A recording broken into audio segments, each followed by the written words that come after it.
So today we're going to talk about frames per second when you're animating. So I had somebody ask, they were really conflicted as to what they should use. They never know, should I use 30 frames per second or 60 frames per second, or what are the limits for Second Life. So it's not a straightforward answer, really. It really very much depends on what kind of animation you're making. And this also has a little bit to do with animation efficiency. So, yeah, people like the cat. He's not even close to done. We still have tons of work to do. So let's get into Blender here. We can log out of Second Life and get into Blender. And I'm working on the cat, so why not use the cat as to show some examples.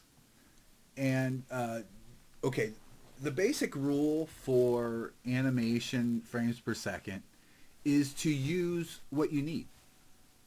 Okay, not all animation needs to be 30 frames per second, because whatever movement you're creating with this animation is not moving that fast. I mean, the only reason you would need to use 30 frames per second is if the character was dancing, maybe running, doing anything where it's using very quick movements. So, but even a simple animation like a blink is super fast.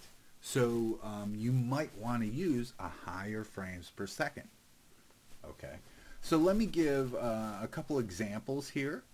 Now, I always start when I always have a pose where everything is zeroed, and that's I don't always call it action, but for this project, my cat action animation is everything set to 0, and actually these should probably be taken out just in case.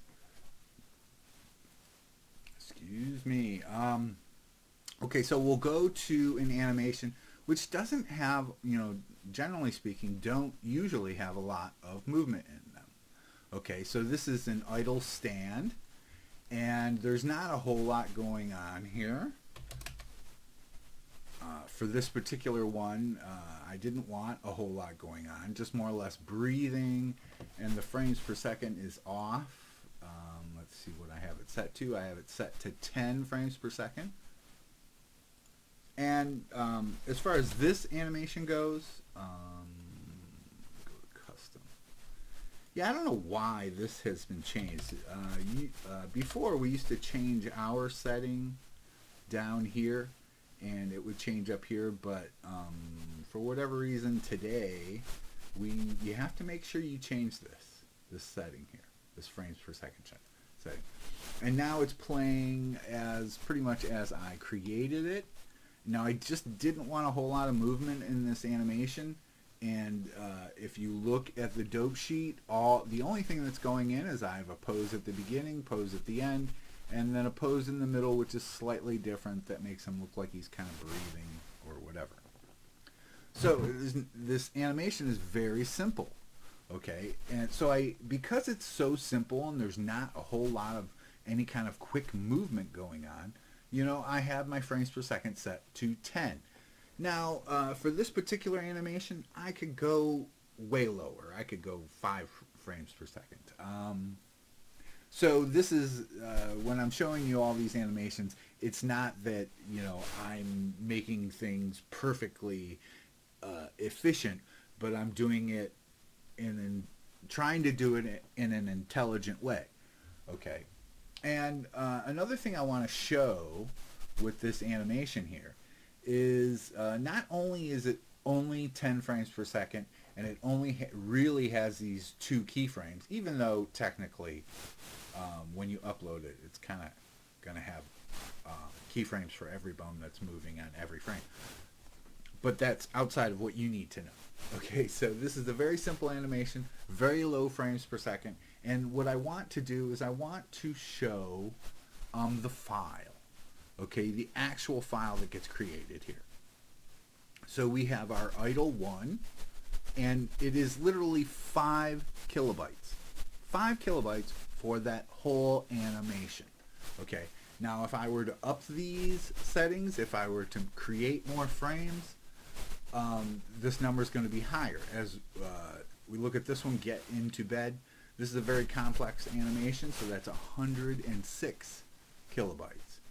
Okay, so let's go look at a different animation that might require a lot of frames per second.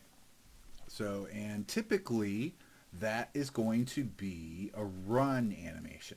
Okay, so like I said, a run dancing animation can be super quick, so you need high frames per second. And in Second Life, I don't remember exactly when these settings were changed, but today we can go up to 60 frames per second. So in this run animation, I am running at 60 frames per second. Now, of course, I have to change my setting here. Let's change that to 60. I also want to have the correct timeline here, length of the animation, so I'm going to go 51 because it's going to loop there.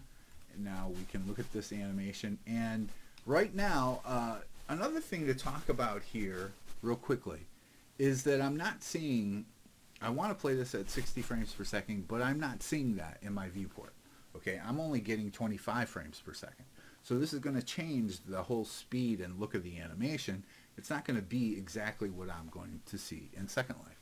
But there's some simple little tricks you can do to up that frames per second in your Blender to see it better. And one of those things is with your mouse in the viewport, you can hit Control Up, and that will isolate your viewport, okay, to whatever view you're looking at. So I could do that if I hover my mouse over the timeline or over the action editor and I hit Control Up, it'll bring me that full screen.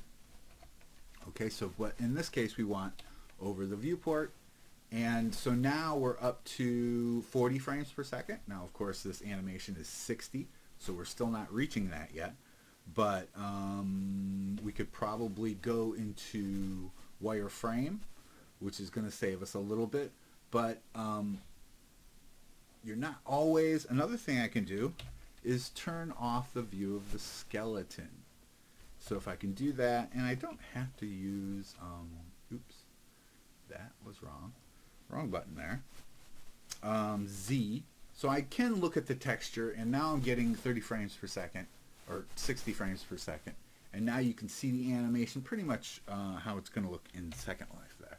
So that's a quick trick on if you're not seeing your frame rate, you know,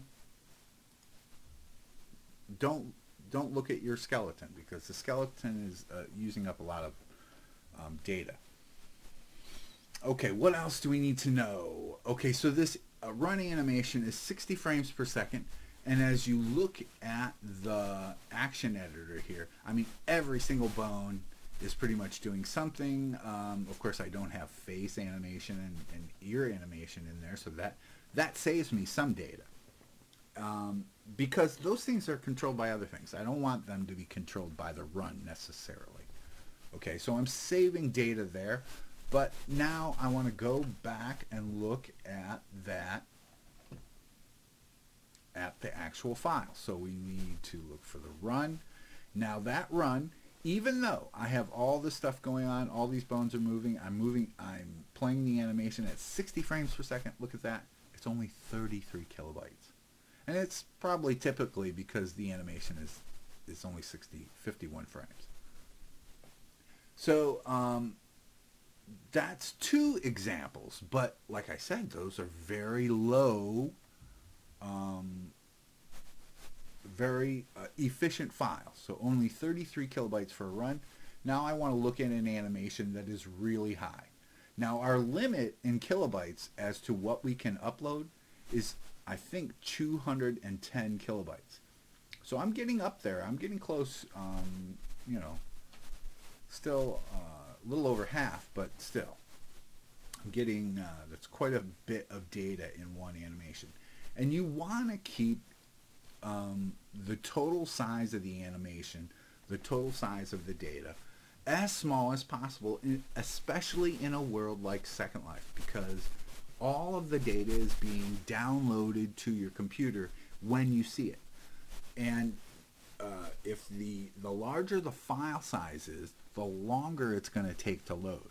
So somebody could play an animation, and if the animation is huge as far as data goes, it's going to take a long time for you, the viewer of that animation, to actually see it. There's going to be a long pause because your computer's downloading the animation, and then when it finally gets downloaded, it'll eventually play. So the larger you make your animations, the longer it's going to take to load. And if you want an animation to load quickly, very quickly, make it as small as possible, as efficient as possible, as low a frame rate as you can make it, and as few frames as you can make it. Okay, what were we looking at here? Catnip. Okay, catnip. So I have a catnip animation that's pretty complex here. We're at 110 frames, so let's set that there. And I also have some catnip in its mouth right there, and it should snap into place. Yep. Okay.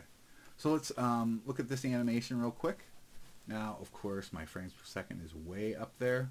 Let's look at what I have it set to. I have it set to 30, so let's change this to 30. Now let's play this animation. I'm only getting 24 frames per second. Let's turn skeleton off. And so we can just look at the animation. You know, it's not terribly complex, but there is a lot going on, and I'm using a lot of bones. If we look in our action editor, I could probably take out all of the finger bones, and that would save me quite a bit of data. But here we have all of the facial animations are being controlled.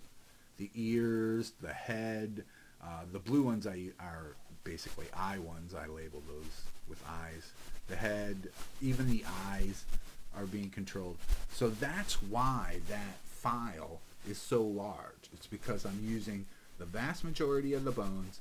It's kind of a long animation at 110, and I'm using a pretty decently high frame rate of 30 frames per second. Okay, so what I want everybody to take away from this video is to try just like anything else. Now, animation is not as much data as other things. It's not as much data as textures. It's not as much data as a mesh. So, you know, generally speaking, animation is very efficient in itself. But if you want to be more efficient, use fewer frames, use fewer frames per second, and your animations will load very quickly. So I think that's the video for today, everyone. Have a good one. I'm going to try and do more. I have a lot of stuff going on, a lot of projects I have to finish. I am moving this week probably, and into a new apartment, and I'll have faster internet, so hopefully I can do more of these videos, but it's always time permitting. So have a good one, everyone.